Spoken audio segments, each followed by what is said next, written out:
I am Jazzie Carrington, and this is my show, What's Hot with Jazzie. I'm introducing you to some of the hottest, most innovative people around the nation, from pop culture entertainment to people making a difference in your community and mine. So let's get started with What's Hot with Jazzie.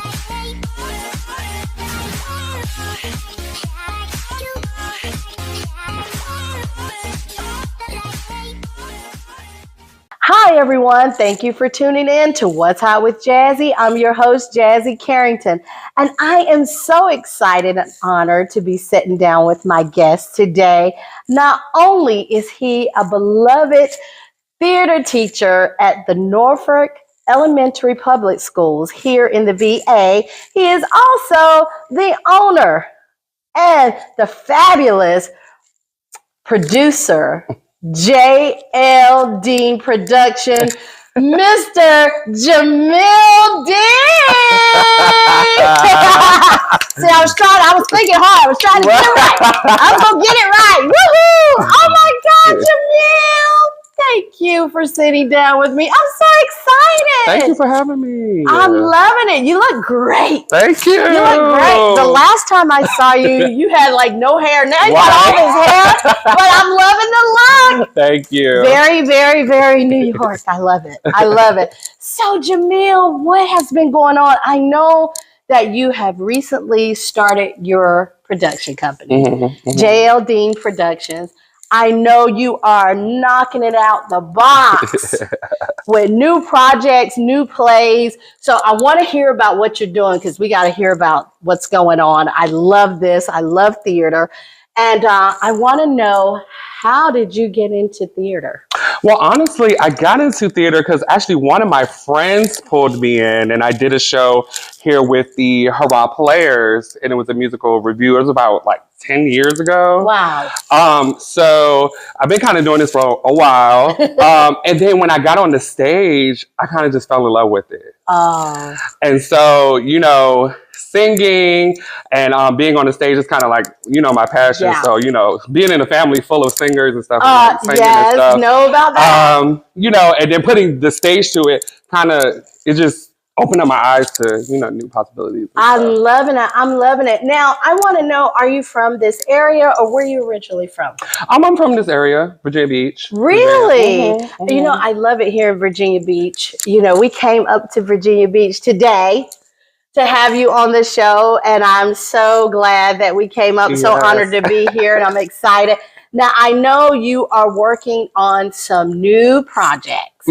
So I want to know about those, because, recently, and this is great too, doing this show, because recently they just had the Tony Awards. And it made me think of you, because, Alicia Keys did her first hit Broadway musical, Hell's Kitchen.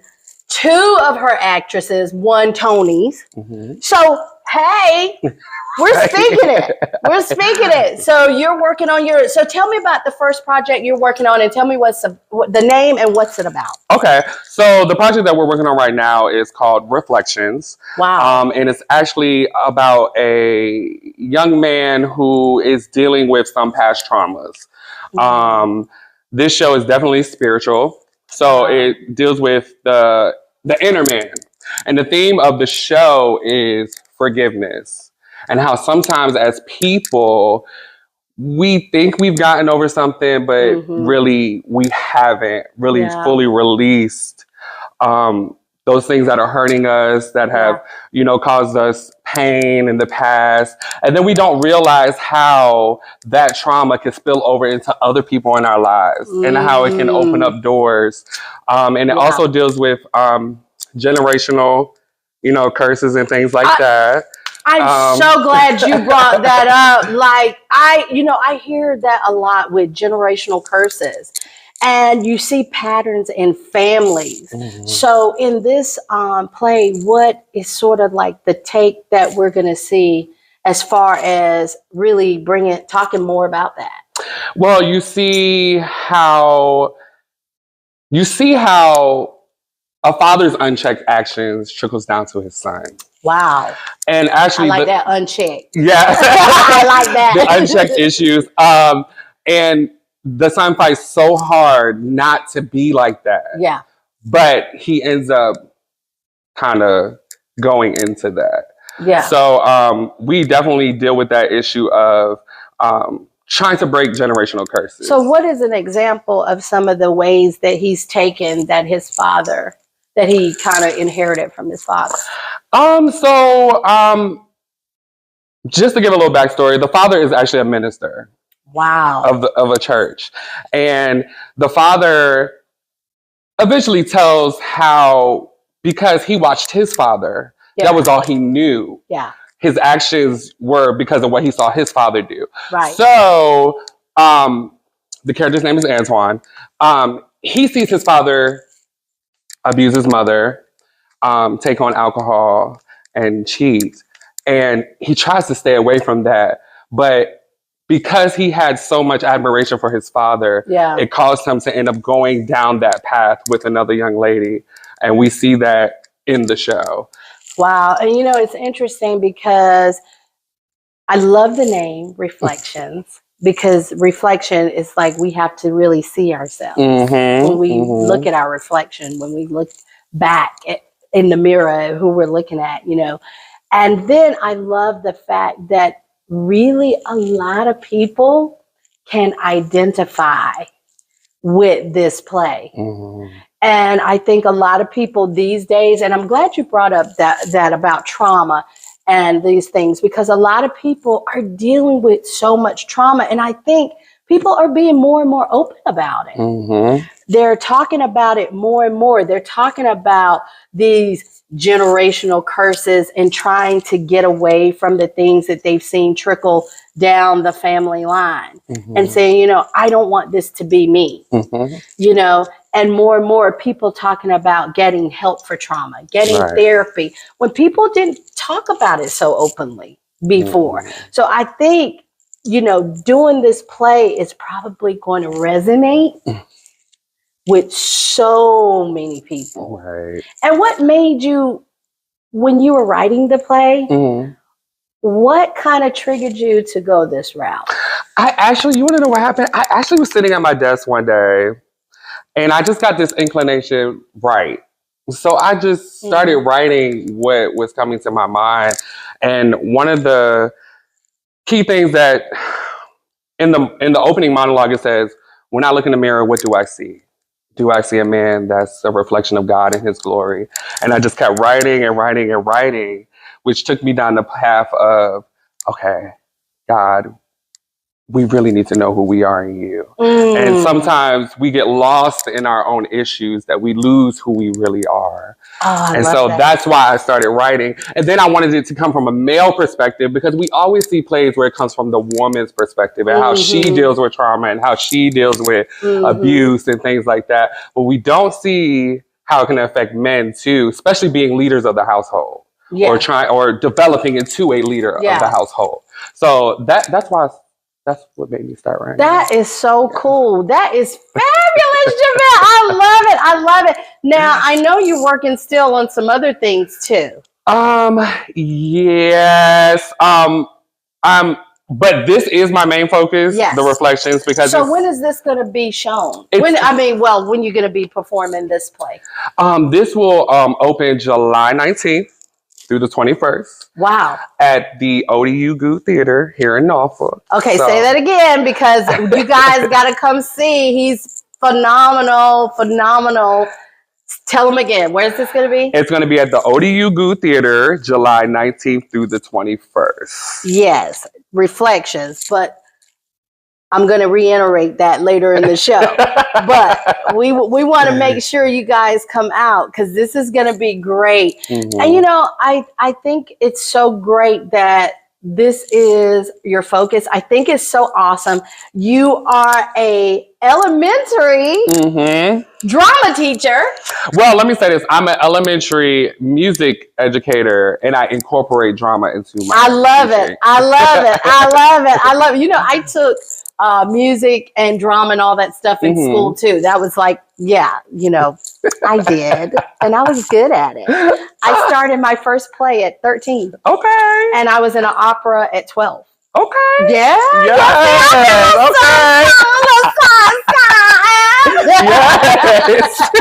And so, you know, that is so great. And I know you seem like to me a person who really, really can encourage your kids, your students, and really who can build a lot of confidence. And I just want to know, what is that like for you in this day and age? We know dealing with kids is so different. But, and with theater and drama, to me, it's like, you know, yes, we need to know our ABCs, 1, 2, 3s, but I feel like it teaches you something. It puts something in you that kind of brings out a focus and a confidence and a like something I just don't think that is taught enough in our school system. So tell me about how long you've been doing this, and tell me about what that's like for you teaching music, incorporating your drama. Okay, so I've actually been doing the theater piece for some time, but actually teaching in Norfolk Public Schools. This is going on my 6th year doing this. And I love working with the kids. Okay, because they're full of energy. They keep me young, you know, they keep me with the lingo and everything. I love it. But being able to open up the young people's mind to being creative. Yes. You know, a lot of times, because I do elementary, when my 5th graders leave, by the time they leave and, you know, we've done our little final performance and stuff like that, I normally tear up because I don't have any control after that, and I want to see them continue to grow. And a lot of them have so many gifts and talents that can get, you know, lost in going through the educational system, because reading and writing is very important, but I also believe in developing that creative side of a child. I agree. I think for me in school, because I had very serious music teachers, drama teachers, just like you in school, like they were no joke. I was like a little scared sometimes. I'm like, oh Lord, did I hit that note right? but it changed something because I wanted to be in the entertainment industry. I saw myself being a professional singer, being a professional songwriter, which I did. And I saw myself doing so much in entertainment. And I don't think if I had had that experience, I would have had the confidence to do that. And I think, like you said, the creativity, and especially if that's something, because to me, if that's something God-given in you, you do not want your kids to lose that. Right. To lose that passion. Because I'm pretty sure there are kids in that class that they're probably going to be the next Meryl Streep. You know what I'm saying? The next Taraji P. You know what I mean? So, like, how long have you've been working with them for 6 years, but how long before you made the decision, you know, I want to go into producing, I want to go into writing plays, doing musicals, doing these things? How long did it take for you to get to that point? Did you just sit one day and say, you know, I always love asking people this question. it's so crazy because, okay, so when I was 18, I can remember this like verbatim. I was working in the after school program at the time, because, you know, you just graduated high school, so you just got to get you a little job. So I got me a little job. So your mama was right. And this lady came up to me and she was like, you know, you're gonna be a writer. And I was like, no, I'm not. I don't even like writing. What are you talking about? And so, you know, I pondered on it, and then, you know, at the time I was writing, you know, I started writing music because, I mean, my family sings, so that's what I, you know, praise and worship and stuff like that. And so then, I want to say some months later, my aunt came up to me and she said, you know, you're going to be a writer. I said, no, I'm not. I do not like writing. No, God, call me to do something else. Like, I don't want to do that. And so then almost some years later, this lady asked me to look at her script. Really? Yeah, because she was developing her own, you know, show. And I said, okay, I don't mind, because she asked me to be in it and to be the musical director. Okay. And so I was like, okay, let me look at it. And then when I looked at it, I said, you know, can I do something with it? And oh, she said, you wanted to do some tweets? Yeah. And she was like, oh, that's fine. Go ahead. And I ended up rewind the whole thing. And so that was the start of me being like, maybe I should be a writer.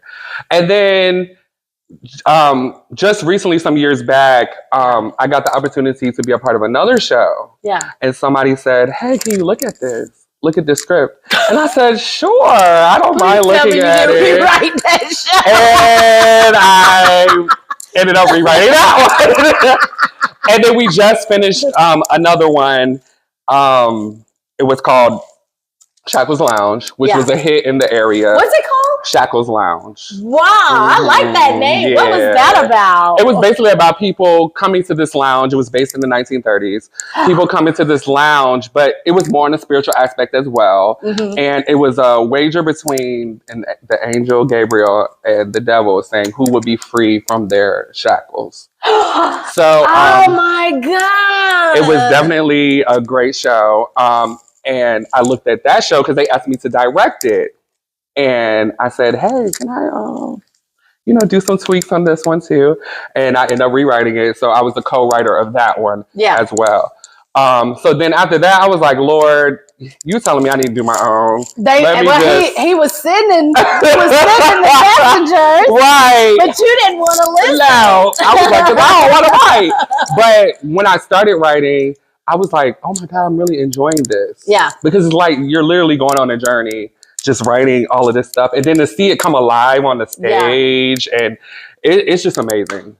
And, I can identify with that because being a songwriter and when I was writing songs, to go in the studio and just hear your words and you arrange what you've written and see it come to life, that is a amazing feeling. Yes. That's a great feeling because I often say, I think people forget about, I think people think with film industry, with, Broadway and musicals and songs, I think it's like we see the finished product and people go, voila, it just magically, came, but it doesn't work like that because there's a lot of work that goes on behind the scenes to prep, getting these things out there and presenting them to the public, as well getting people to want to come and see what you've created. Exactly. And listen, the stress is the stress is right, but it's worth it in the end. Yeah, I would definitely say it is definitely worth it in the end, and I really do enjoy it. And then just to see, because not only I'm gonna go back to reflections. Yeah. So not only will it's a journey for the audience, but it's a journey for the cast members. So to see, we've casted the show and to hear cast members say, oh my God, this character is me. And I didn't even know that the character, really fit their particular lives. But to see that and to see them evolving into these characters and really delivering the message, it really, I just sit in the back and be like, wow. Y'all are really doing this. Well, it's almost like it's ordained because it's like they audition for these roles, but you're not knowing their backstory, not knowing their journey. And then it's almost like spiritually, it's like, it's like God puts who's supposed to be who, because you need that, because this sounds like a play that really, it gets deep. It does.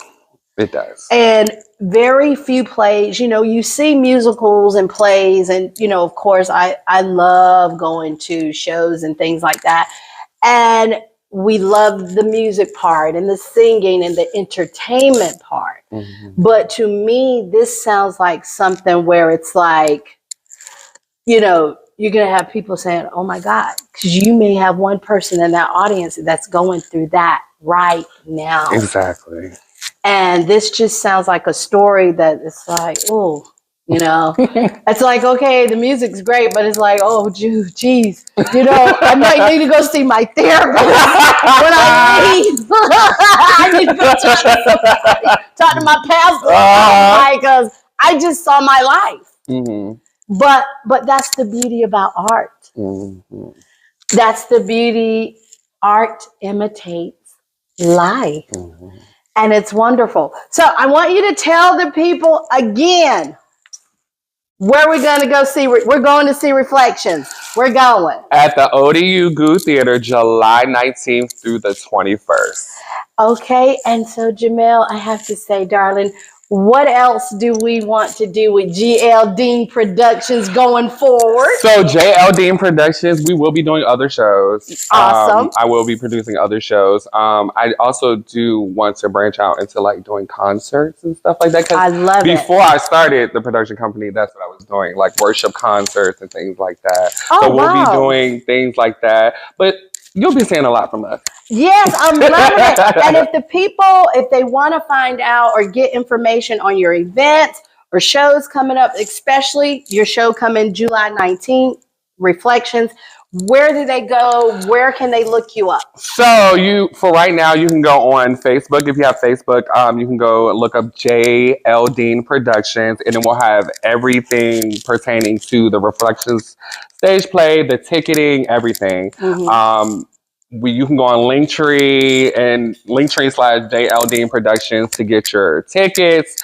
But I would suggest for you to go to the Facebook page because it definitely has everything listed. I love it, Jamal! Yes! Thank you so much for sitting down with me. This was wonderful. Thank you so much. And oh my God, all blessings and success. So I know I'm just going to see. I look to see you on that Tony stage one day. Reflections play, because I know you're incorporating some other things in there. So let us know about that. Yes. So it's not just a straight play. It is a musical. So we do have some amazing choreography going on.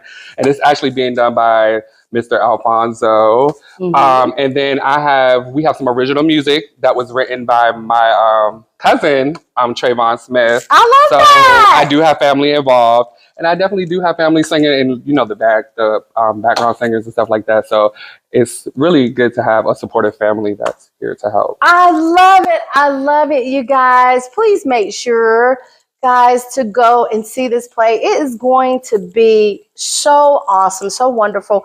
Come out, bring your families, just come and enjoy yourself. Jamal is an amazing writer, producer. The play is going to be July 19th through the 21st. Yes. And also, I'm going to leave a link down below in the description so you can click on that link so you can get tickets, and you can also find out where the play is going to be. But make sure you get your tickets. Yeah. We want to sell out. We want to help Jamal because you're not going to regret it. Thank you, guys. Thank you so much. Jamal, thank you again. Thank you for having me. This is wonderful. Thank you guys so much again for watching another fantastic episode of What's Hot with Jazzie. I'm your host, Jazzie Carrington, and until next time, I'm out. Okay.